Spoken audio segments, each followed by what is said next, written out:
أعوذ بالله من الشيطان الرجيم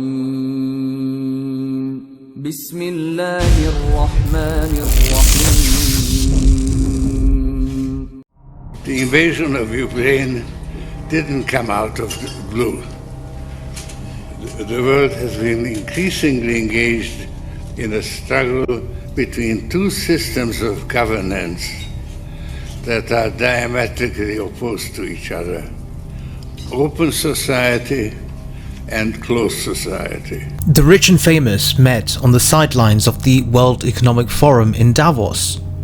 There were speeches about the fact that the world is going to hell, but not because of the crisis of the capitalist system, no.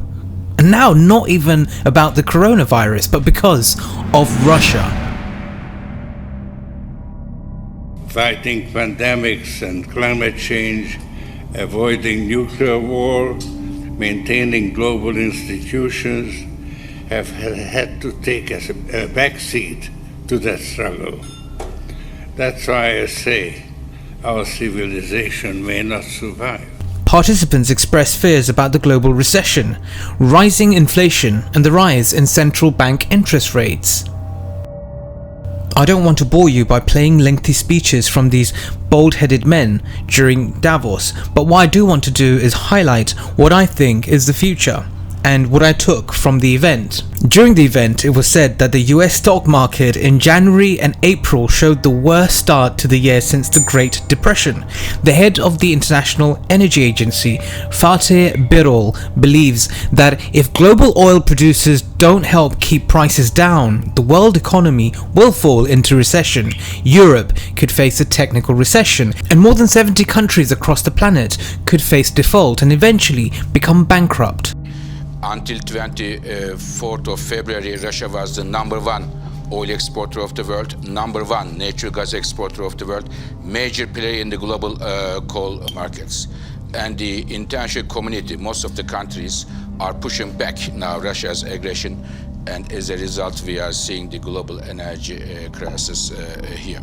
But don't be fooled, these leaders are happy about the situation. After all, they are the ones who call the pandemic a profitable product, and now they're obviously thinking about how to make things profitable over the conflict between Russia and Ukraine. This year, Russia was not invited to the forum. The World Economic Forum froze contacts with the country back in March, but guess who was there?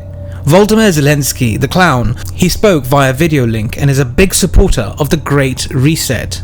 They say the Great Reset is about rebuilding the planet, building back better. Great Reset is about leading the world to inclusive capitalism, but there's no precise definition of what it actually means. Allegedly, this is capitalism for everyone, more responsible to the masses, which contradicts the very essence of capitalism. But I think this whole talk about capitalism for all is just a smokescreen, and the new world political system will be post-capitalist in principle, but not socialist at all, like some say. On the contrary, they concentrate all power and property in the hands of even smaller number of shareholders. So the elite will strengthen their power, and it's no secret to anyone that the World Economic Forum is the elite club of wealthy rulers, billionaires, and aristocrats.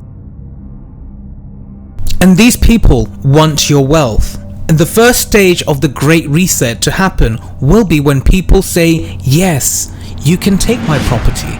Of course, that's what they want. They want us to voluntarily give up our property. But capitalism, first of all, rests on private property. And it's interesting what they discussed at Davos. They discussed ways to kill private property. All this is a message. They were speaking about Russia because Russia has now become a trial balloon for these Satanists who want the Great Reset. At Davos, Zelensky called for the frozen funds of the Russian state and the oligarchs to be withdrawn and transferred for the restoration of Ukraine. The very basis of private and state property will legally turn into a big zero, which is a very important stage for the Great Reset. Our masters! What do these things want, and why are they here? You still don't get it, do you, boy? They have recruited the rich and the powerful. They're running the whole show. Wake up! They're all about you, all around you. Blinded us to the truth. Take a look. They are safe as long as they are not discovered. I don't know what they are or where they came from, but we gotta stop them. And it's not just me saying this. A prominent journalist from Financial Times, Gillian Tett, said the following.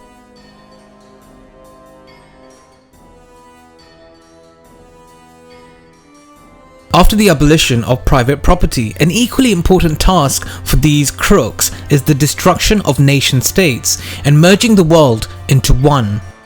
You think Sri Lanka became bankrupt because of stupid leaders? Yes, they have stupid leaders, but all these things have been planned well in advance. They're playing with the idea. Just look at the European Union, the expansion of the EU, which was originally supposed to include the core of Europe.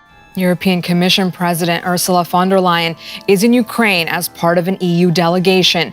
The visit is meant to send a strong message of support for Ukraine, including for its EU membership bid. Today creates the basis for the reproduction of such a non-national state. They've been talking about fast-tracking Ukraine into the European Union, and the collective West, of course, supports the idea. But it won't just stop with Ukraine, my friends.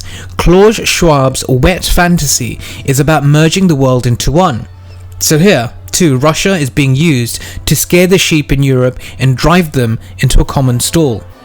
Another important point that I should share with you guys is the upcoming world famine. On May the 26th this year, Russian President Vladimir Putin, in a conversation with the Italian Prime Minister Mario Draghi, said that Russia is ready to make a significant contribution to overcoming the food crisis through the export of grain and fertilizers in the event that sanctions are lifted against Russia. But the World Economic Forum experts can't agree to this and call the Russian proposal blackmail. So it's quite obvious these billionaires are using the Russian-Ukrainian conflict for their own goal. It's also clear today that the blow from blocking of grain and prolongation of the conflict in Ukraine will hit the poorest countries in the world. From Africa to Asia, people fleeing from hunger will rush not just anywhere but to Europe.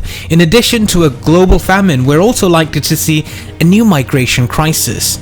And don't be surprised to see another Arab Spring, because it will happen.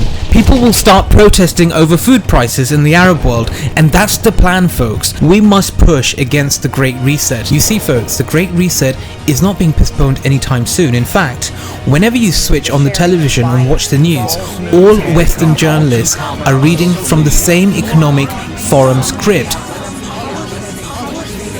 Everything is fear-based. They want us all to be scared, and fear is the shortest way to control masses of people. If it's not climate change, it's a pandemic or the war in Ukraine, which will spread famine across the planet. It's all about fear.